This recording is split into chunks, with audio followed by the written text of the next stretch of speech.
ago, Nigel Farage announced that he plans to resign his seat, stand in a by-election in Clacton. I will fight to win, he said.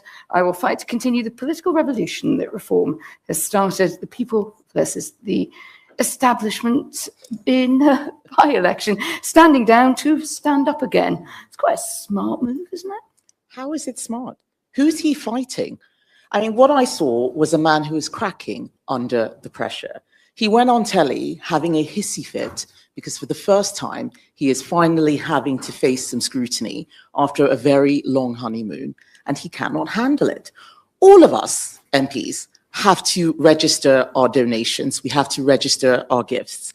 Nobody is above the law.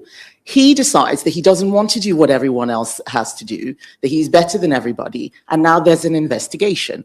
There should not be a by-election on his terms. What there should be is a by-election if the investigation finds him guilty. Nigel Farage just announced he is resigning his seat. Right. Picture the most dramatic exits into soap opera character discovered their long-lost twin. Kemi Badenoch was live within minutes, and what she said next was not diplomatic, it was not careful, it was an absolute takedown. Quick favour, if you are enjoying this, hit that subscribe button and tap the bell. Over 92% of viewers have not yet. It costs nothing, takes a second, and means the world to us. Right, back to the chaos. Those are the rules. No one else has tried to break those rules except Nigel Farage. He is a man who is cracking under pressure. That's why he was shouting at journalists yesterday. And what we have to ask ourselves is this someone who can do the top job? He hasn't become prime minister yet, and he's already cracking under the pressure. But he clearly believes that his standoff over funding, essentially over the way that has been investigated, he said that he feels essentially he's been picked on. There's parts of the media that are gunning for him. That's not a feeling you would ever understand. No. But yeah, he seems to feel this very intensely, and he wants to take it to the voters in Clacton as a sort of higher authority. And go with me. But in that case, if he wins, and he may win handsomely, it will look like he took the daring, unorthodox move and won. No. Let's be honest. The thing he should do is answer some questions. He should man up and answer some questions. He hasn't had a press conference since these scandals broke, whether about George Cotterill at the weekend or the extremely dodgy £5 million gift, which he got for reasons that he cannot explain. He should come out and answer those questions. Instead, he's hiding, saying they're out to get me. This is paranoia. Nobody's out to get him. I remember when Starmer had his freebie scandal, when Boris Johnson had Partygate. Everybody in public life has to answer difficult questions. He thinks that he doesn't need to answer that. And what's going to happen is the poor voters in Clacton having to fight 2 by-elections. They already get a chance to have their say. In fact, twice, with the recall petition and then with a by-election, which only happens if the Standards Committee finds him guilty. And basically, in doing this, what he is saying is that he's already guilty. It feels like an admission of guilt. He should have come out, acknowledged that he'd done something wrong, said sorry, and everybody would have moved on. Instead, he doesn't want to do that. We're now having another man's ego by-election, just as we had in Makerfield, a by-election about one person's ego. So here is what happened. Farage says he's standing down his seat to trigger a by-election in Clacton. Sounds noble, does it not? Badenoch was having none of it. She called it, and I am paraphrasing gently here, cracking under pressure. A strop dressed up as principal. Because apparently there had been questions swirling about undeclared donations and gifts, and rather than face the Standards Committee, like every other MP has to, off he pops to the electorate instead. Clever escape route or convenient dodge.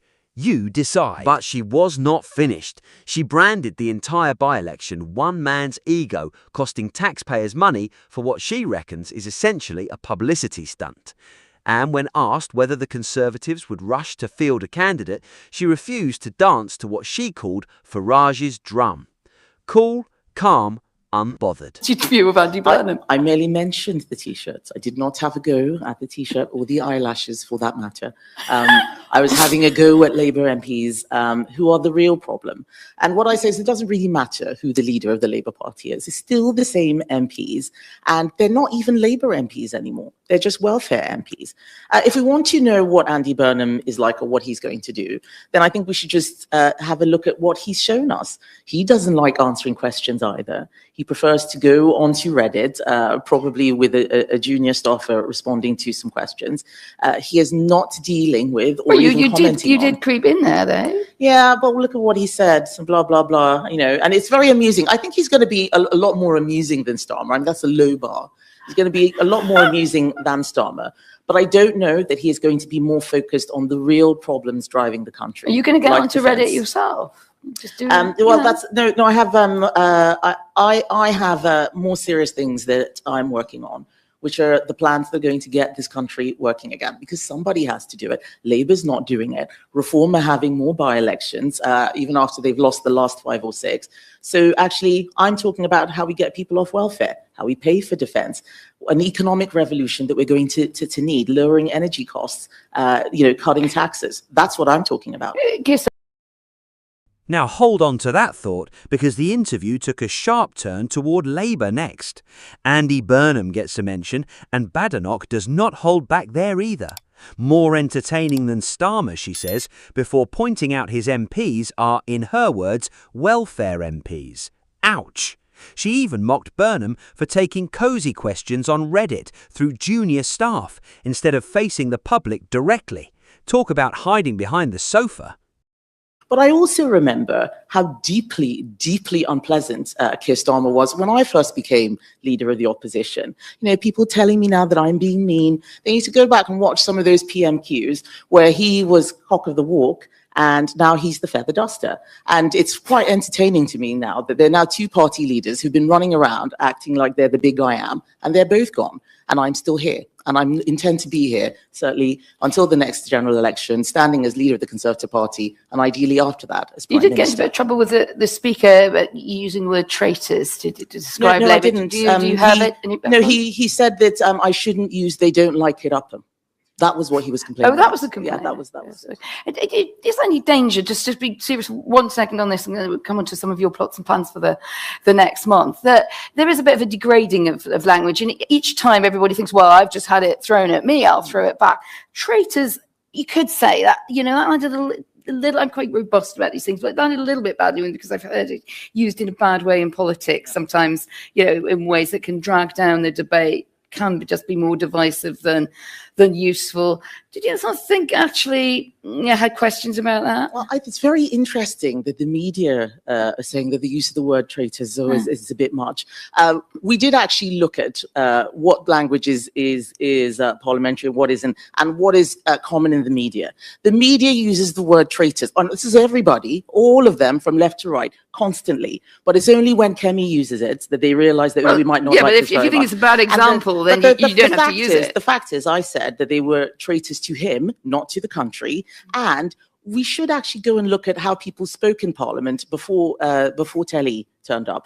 A lot worse was said. What we need is politicians with thicker skin who can deal with real problems, not politicians who complain about hurty words or resign for by-elections and have a hissy fit every time something doesn't go their way. I'm astonished at how feeble so many of the people supposed to be representing this country are. Where's the toughness? The world is getting harder and harder and more difficult, and we need people who can weather that. That was the softer side of Kemi Yes, Badenoch. that was the softer side.